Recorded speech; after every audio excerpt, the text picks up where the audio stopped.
Bom, agora vamos para o parágrafo 48 da terceira fase de função e campo da fala e da linguagem em psicanálise, que a gente está vendo. Continua Lacan. Parágrafo 48. A forma pela qual se exprime a linguagem, a gente já viu, tanto no parágrafo 42, como no parágrafo 46, onde ele fala que numa linguagem os signos adquirem valor por sua relação uns com os outros, tanto na divisão léxica dos semantemas, quanto no uso posicional ou flexional dos morfemas que contrastam com a fixidez da codificação aqui imposta, isso no 46.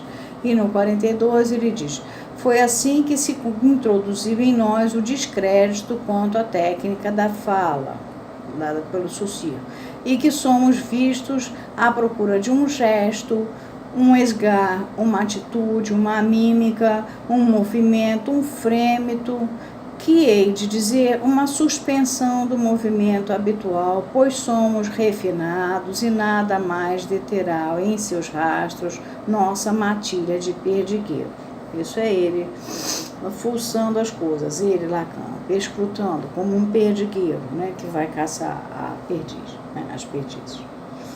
Bom, ele é um caçador, um buscador através das coisas, dos fenômenos. Ele vai, não, peraí, isso não é aqui, isso assim. Então, a forma pela qual se exprime a linguagem, a gente já viu os 2 parágrafos onde ele insiste nisso, define por só a subjetividade, por si só.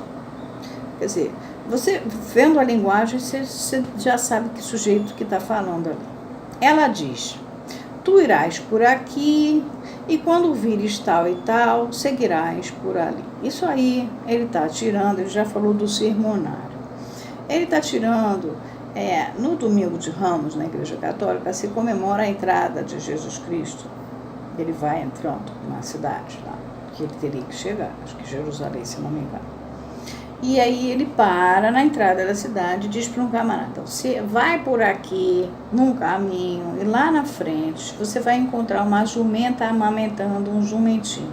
Você traz o jumentinho. O cara pergunta: mas por que isso? Ele fala: porque está escrito que eu tenho que entrar montado num jumento. Quer dizer, está nas escrituras. Aí continua Lacan. Em outras palavras, refere-se ao discurso do outro. Que outro é esse, no caso? As escrituras. A profecia, né? O profeta. Como tal, ela, a forma pela qual se exprime a linguagem, ela, se envolve na mais alta função da fala, na medida em que implica seu autor ao investir seu destinatário, quer dizer, a quem ela se endereça, de uma nova realidade. Por exemplo, quando por um tu és minha mulher, frase entre aspas, um sujeito marca-se como sendo o homem do conjugo. O conjugo vem de conjugo, vem do espanhol, em conjunto, ou seja, é o homem daquele casal.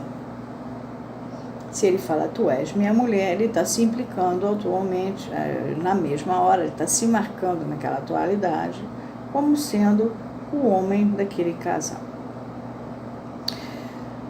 Continua Lacan: essa é, com efeito, a forma essencial de onde deriva toda fala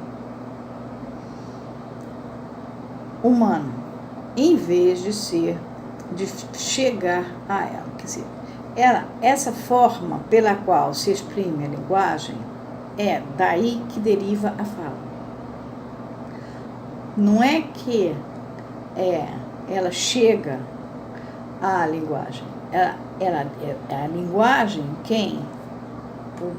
o seu jeito de se organizar, é que faz com que venha à tona a fala. E não ao contrário, não é a fala que traz a linguagem. É isso que está no parágrafo 49. E paramos por aqui. Vai ficar pequeno, mas precisa ficar mais claro. Esse trecho aqui, cujo título é As Ressonâncias da Interpretação e o Tempo do Sujeito na Técnica Psicanalítica, como a gente está tratando de clínica e atravessando a clínica de uma maneira muito delicada, até porque Lacan usa muitos exemplos e pega de outros lugares, eu vou tendo que fazer mais vídeos menores, tá bom? Vamos ter que fazer assim.